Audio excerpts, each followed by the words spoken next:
En el día de hoy quisiera interrumpir un poco el estudio que estábamos realizando de la carta a los colosenses para hablar de algo muy importante que tiene relación con los incendios que están ocurriendo en Chile. Esos incendios de la región del Biobío y de la región de Ñuble. A veces estas situaciones son difíciles de comprender, tanto para las personas que son cristianas como para los no cristianos, de cómo es posible que esto pueda suceder, dónde está Dios, cómo debe actuar una persona. Entonces, hoy quiero traerle una palabra de Dios de consuelo, de esperanza, pero también para que podamos mirar esto con los lentes correctos, para que podamos mirarlo con los lentes adecuados. Entonces quiero invitarlo a que podamos ir a la palabra de Dios y vamos a ir a Lucas capítulo 13 y vamos a leer desde el verso 1 hasta el verso 4. Y dice así: En esos días le informaron a Jesús que Pilato había asesinado a varias personas de Galilea mientras ofrecían sacrificios en el templo. Y él pregunta: ¿piensan que esos galileos eran peores pecadores que todos los demás personas de Galilea? ¿Por eso sufrieron? Y él responde de manera retórica: de ninguna manera. Y ustedes también perecerán a menos que se arrepientan de sus pecados y se vuelvan a Dios. Hace una segunda pregunta respecto a la misma materia en el verso 4. ¿Y qué piensan de los 18 que murieron cuando la torre de Siloé se les cayó encima? Pregunta nuevamente: ¿acaso eran los peores pecadores de Jerusalén? Y le responde nuevamente: no. Y les digo de nuevo, a menos que se arrepientan, ustedes también perecerán. Aquí nuestro Señor Jesucristo está entregando una enseñanza y una respuesta a una situación difícil y catastrófica que estaba ocurriendo, en la cual muchas personas estaban adoptando una lectura quizás simplista del asunto, una lectura que a veces nosotros también tenemos lamentablemente, de decir: cosas buenas le pasan a gente buena y cosas malas le pasan únicamente a gente mala. Como si esto fuera una ecuación muy sencilla, donde 2 más 2 son 4, o una operación sencilla, donde es algo exacto. 2 más 2, 4, 3 más 3, 6. Entonces, cosas buenas le pasan a gente buena, cosas malas a gente mala. Si hay alguien que le pasó algo malo, es porque algo malo hizo y es solamente un castigo de Dios. Pero acá el Señor está aclarando, y vamos a ir avanzando, de que a veces la situación no sucede de esa manera. Él dice: porque habían sido, dice, asesinados varias personas de Galilea mientras ofrecían sacrificios en el templo. O sea, estamos hablando de gente piadosa que buscaba el favor de Dios, y mientras va a llevar las ofrendas que la ley de Moisés le señalaba que tenían que hacer, justo al entregar sus ofrendas en cumplimiento de la ley de Moisés, dice, porque ofrecían los sacrificios en el templo, los mataron, los mandaron a matar. No muestra directamente cómo fue esa matanza, pero está diciendo de que hay personas que mataron. ¿Y por qué dice de Galilea? Porque para los judíos que estaban ahí escuchando este sermón, que eran principalmente de Jerusalén, se creían más puros, y que ellos no estaban contaminados ni como los samaritanos, ni tampoco como Galilea. Por eso Galilea, que estaba al norte, se le decía Galilea de los gentiles. Y cuando estos hombres, los fariseos y los religiosos de ese tiempo, no creían también en Jesús, porque decían: qué bueno ha salido de Galilea, si ahí solamente hay perdición, hay gente gentil, gente pagana, gente que no busca al Señor. Y alguien diría, pero ¿cómo habían venido al templo? Ellos dirían, bueno, vendrían a querer congraciarse con el Señor, pero seguramente estaban llenos de pecado. Por eso que el Señor, luego de mostrar esa situación, hace esta pregunta. ¿Piensan que esos galileos, que para todas las personas que vivían en Jerusalén y para los religiosos de ese tiempo eran personas pecadoras? Dice, ¿ustedes creen que esos galileos eran peores pecadores que todas las demás personas que vivían en Galilea? O sea, ¿ustedes creen que ellos tuvieron esa matanza que hizo el Imperio Romano contra ellos porque eran más pecadores que el resto y que por lo tanto Dios no los protegía? ¿Ustedes creen que esa situación ocurrió porque Dios los desechó por ser pecadores y por toda la maldad que estaban haciendo? Y la respuesta del Señor dice, de ninguna manera.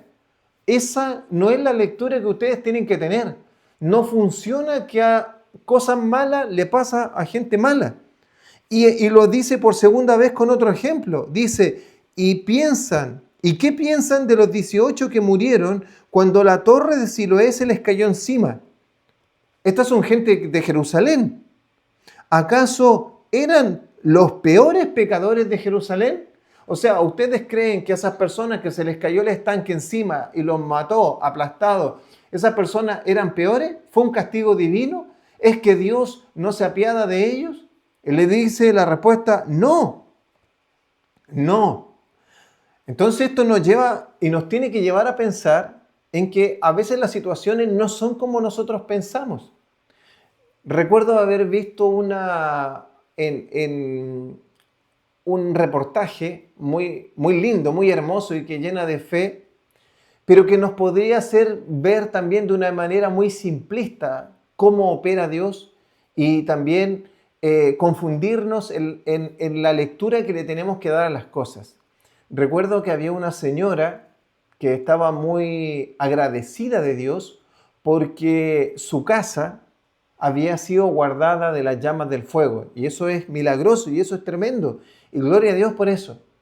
Y ella estaba ahí muy afectada, pero a la vez muy agradecida de Dios porque las casas que estaban al lado, que eran de sus vecinos, seguramente de años, lamentablemente las llamas las habían consumido. Y es impresionante ver, es innegablemente ver que ahí hubo la mano de Dios protegiendo esa casa. Es innegable porque hay una casa y ustedes tienen que entender que todo alrededor, hectáreas de hectáreas, alrededor están todas quemadas y los vecinos contiguos, o sea, el cerco, el que está al lado tuyo, ahí a 5 metros, la casa entera quemándose, una casa de al frente a 10 metros quemada, la casa a 5 metros acá al lado, casi colindante a 3 metros quemada. Y la única casa no quemada es esta. Obviamente la lectura que tenemos que darle es que Dios con su mano poderosa protegió la familia de esta mujer, protegió la familia de esta señora y tenemos que gozarnos y podemos ver lo glorioso que es el Señor. Pero no podemos darle una lectura a veces tan simplista de decir, pero es que el resto eran todos perversos, es que el resto eran todos malvados y por eso que se les quemaron todas las casas y por eso que pasó toda esta catástrofe a esas personas. Yo creo que es una lectura muy simplista porque el Señor está diciendo acá a nuestro Señor Jesucristo que no necesariamente tenemos que darle esa lectura. Yo quiero pasarme a otra cita para ya comenzar a mostrarles cómo lo ve el Señor, aparte de la que les mostré. Una segunda cita en Juan capítulo 9 y voy a leer del verso 1 al verso 3. Y dice así. Mientras caminaba Jesús, vio a un hombre que era ciego de nacimiento. Rabí, ¿por qué nació ciego este hombre?, le preguntaron sus discípulos. ¿Fue por sus propios pecados o por los pecados de su padre? ¿Te das cuenta que el razonamiento humano es muy similar cuando alguien ve una catástrofe? Cuando alguien ve una situación, estamos hablando de situaciones hace 2000 años atrás. Cuando alguien veía a una persona que tenía una enfermedad degenerativa, genética, que veía siempre lo veía como una maldición. Y si había una maldición, tenía que tener una causa. Y la única causa era el pecado. Para ellos no era un cuestionamiento cuál era la causa. La causa es una maldición. Y la maldición viene por el pecado. Ellos no cuestionaron eso. ¿Por qué? ¿Por qué lo sé? Porque su pregunta no es si pecaron o no pecaron, si es una maldición o no es una maldición.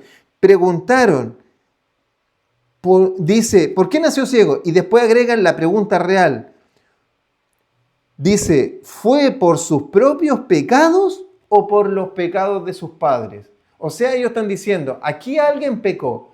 ¿Quién pecó? Muéstranos, Jesús, dinos, tú que todo lo sabes, tú que escudriñas los corazones de las personas y sabes todas las cosas, porque ellos ya habían recibido revelación de que Él era el Hijo de Dios y ya eran sus discípulos y lo acompañaban. Y le dice, dinos quién pecó, porque aquí alguien tiene que haber pecado, aquí alguien tiene que, esta maldición no pudo haber venido sin una causa. Y Dios es poderosísimo, pero aquí alguien pecó. Y esto es lo tremendo, la respuesta de Dios a esto que están diciendo los apóstoles. No fue por sus pecados, ni tampoco por los de sus padres, contestó Jesús. Y agrega, nació ciego para que todos vieran el poder de Dios en él. Y a veces esta parte nosotros no la consideramos en la ecuación, no la consideramos dentro de las posibilidades de lo que puede ocurrir. Se nos olvida completamente la soberanía de Dios, porque también sucede que en el sufrimiento es muy difícil entender la soberanía de Dios. Existe un ejemplo muy claro en la Biblia de el sufrimiento del ser humano y la soberanía de Dios, que está en el libro de Job.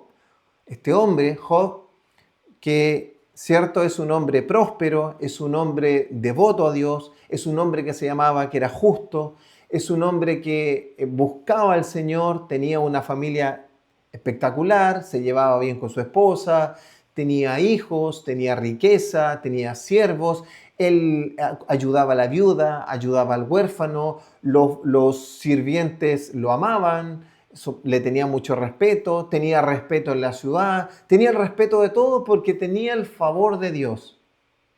Pero resulta que de la noche a la mañana su vida cambia radicalmente y en un solo día pierde sus bienes, pierde la vida de sus hijos, lo pierde prácticamente todo, solamente le queda viva la esposa en un solo día. En un solo día. ¿Por qué sucede esto? Nosotros conocemos la historia y sabemos lo que está ocurriendo tras bambalinas únicamente porque la palabra nos está revelando por qué está ocurriendo. Y dice que es porque Satanás va al trono de Dios y le pide zarandear a Job, pero solamente para demostrarle que Job sigue a Dios solamente porque Dios lo bendice y le dice, porque yo te aseguro que si tú no lo prosperaras, no lo bendijeras, no cuidaras a sus hijos y no le dieras todo lo que le has dado, te aseguro que te negaría en tu propia cara. Y el Señor le dijo, ok, haz todo lo que has decidido, pero no le quites la vida. Job llegó a tener unas heridas y él decía que estaba tan mal de salud posteriormente que la piel se le pegó a los huesos. Imagínate, lo perdió todo, buscando que renegara a Dios. Él no renegó a Dios. ¿Qué sucedió? Llegaron 3 amigos, supuestamente a apoyarlo. Pero esos 3 amigos tuvieron la visión simplista de lo que estaba ocurriendo. Trataron de aconsejar a Job desde el punto de vista de Job, di en qué pecaste, di lo que sucedió para que el Señor te perdone y te arrepientas y el Señor te vuelva todo lo que tiene que devolverte. Porque no puede ser de que Dios que te tenía en alta estima, que Dios que te había prosperado en todo, tú que tenías el respeto a la gente, tú que tenías prosperidad, tú que lo tenías todo, Job, resulta ahora lo perdiste todo. Aquí algo malo hiciste. dinos cuál fue tu pecado. Algo tuviste que haber hecho malo. Y Job una y otra vez les decía, si yo no cometí pecado. Es que Job ya se empieza a molestar con los amigos. Y los amigos vienen uno dando un argumento, otro, pero el argumento va en este sentido. Job, lo único que te toca es decir en qué pecaste. Porque no puede ser de que Dios, si tú obraste bien, te esté entregando estos males. Y Dios es justo, Dios es verdadero. Entonces esto no puede estar ocurriendo. O Dios está equivocado o tú estás equivocado. Y aquí claramente el que está equivocado eres tú y no quieres mostrar cuál es tu pecado. Y hasta que no muestres cuál es tu pecado, tu situación va a seguir igual de precaria. Bueno, el libro muestra claramente de que Job no pecó, los amigos estaban equivocados. Y que Job llega un momento, sí, que por lo tanto, como todo varón, después pierde la paciencia e incluso confronta a Dios y le dice que yo no he pecado y quiere ir al tribunal de Dios para demostrar su inocencia. Y ahí el Señor le muestra su grandeza y le dice, ¿dónde estabas tú, Job? Si yo tuviera que pedirte permiso para hacer todas las cosas, yo quiero saber dónde estabas tú cuando yo creé el universo. Tú fuiste mi consejero para saber cómo detener las aguas. ¿Eres tú mi consejero para tener detenido a Satanás? ¿Eres tú mi consejero para tener detenido al Leviatán? ¿Quién eres tú, Job? Afírmate los pantalones si eres tan hombre para hacerme estas preguntas. Job termina reconociendo que Dios, que Dios es soberano y que Dios hace cosas que nosotros humanamente no las comprendemos porque nuestra mente es tan finita que llega hasta esta vida.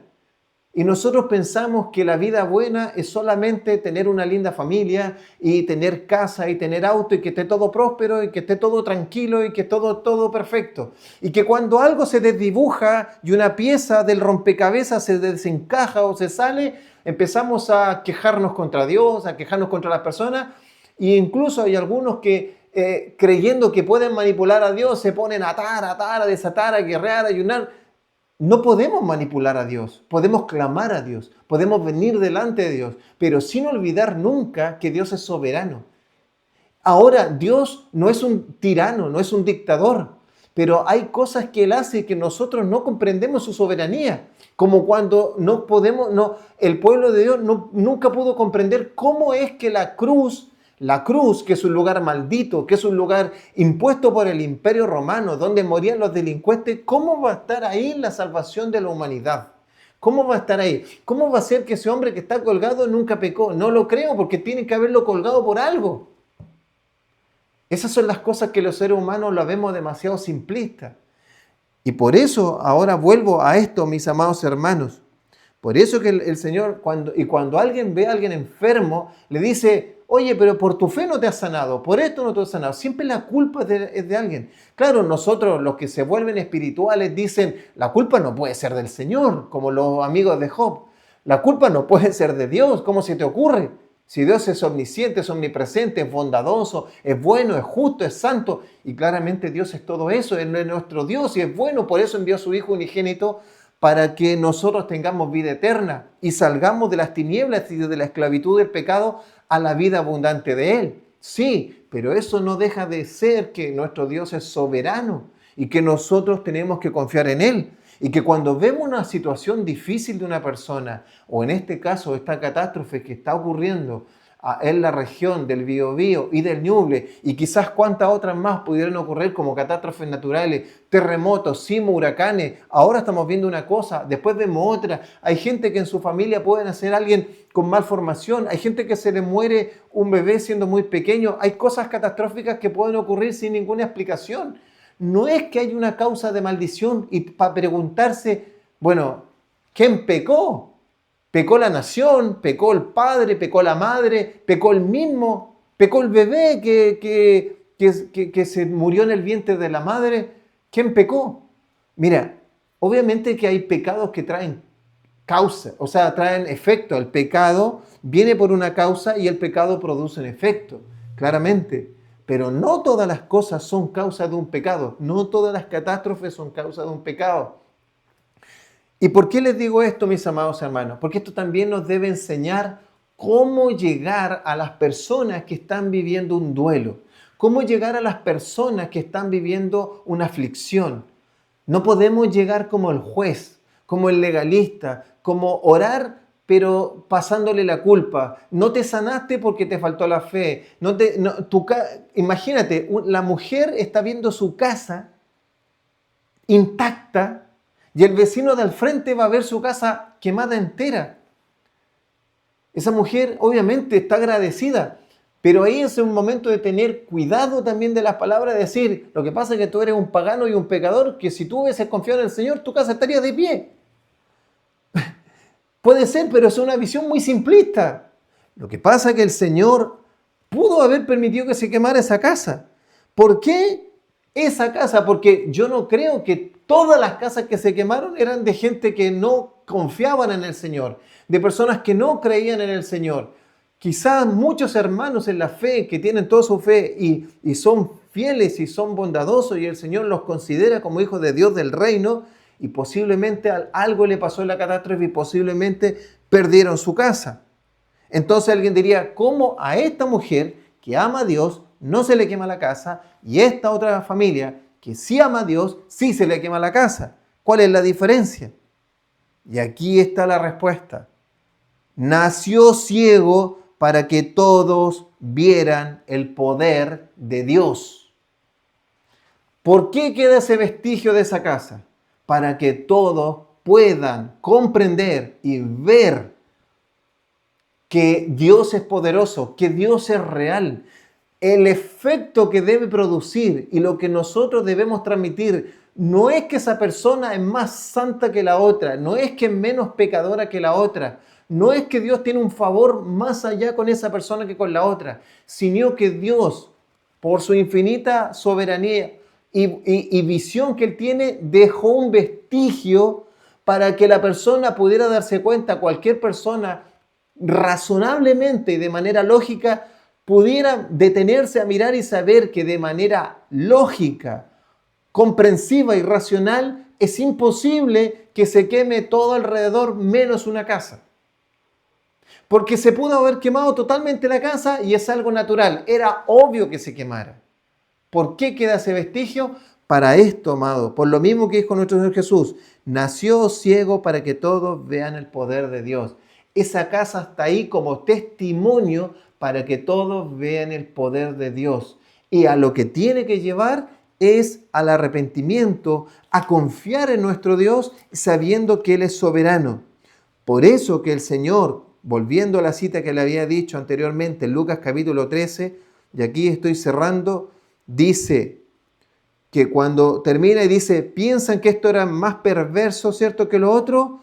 No, de ninguna manera. Y le agrega, y ustedes también perecerán a menos que se arrepientan de sus pecados y se vuelvan a Dios.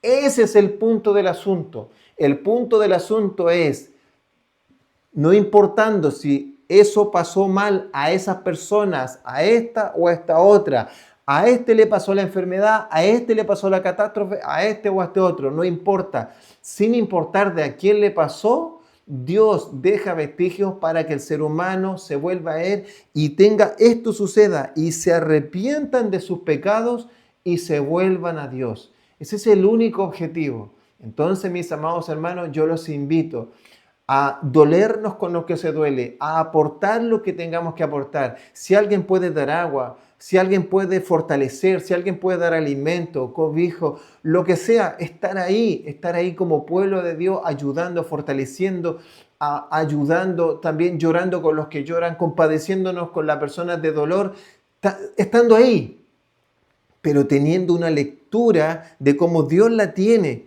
que Dios obra para que más personas lo conozcan y se arrepientan y sean perdonados sus pecados. Y no seamos los enjuiciadores diciendo que esto ocurre únicamente porque están malditos, porque ellos están fuera de Dios. Así que yo los invito, a mis amados hermanos, a ser misericordiosos, bondadosos y darle la lectura y sabiendo que el Señor deja muchas cosas de estas para su gloria y nosotros los hijos de Dios tenemos que ser pregoneros, ser anunciadores de esta buena noticia en medio de la catástrofe y la dificultad. Los invito a que me acompañen en oración para que el Señor transforme los corazones de los que ya lo conocemos y también le dé consuelo a los que están sufriendo en este momento. Amado Dios, te damos gracias por tu amor, por tu misericordia. Oro, Señor, por todas las personas, creyentes o no, Señor, que sufren, que se duelen en este momento. Señor, oro, Señor, por los que lo han perdido todo. Oro, Señor, por los niños, por los que les falta alimento.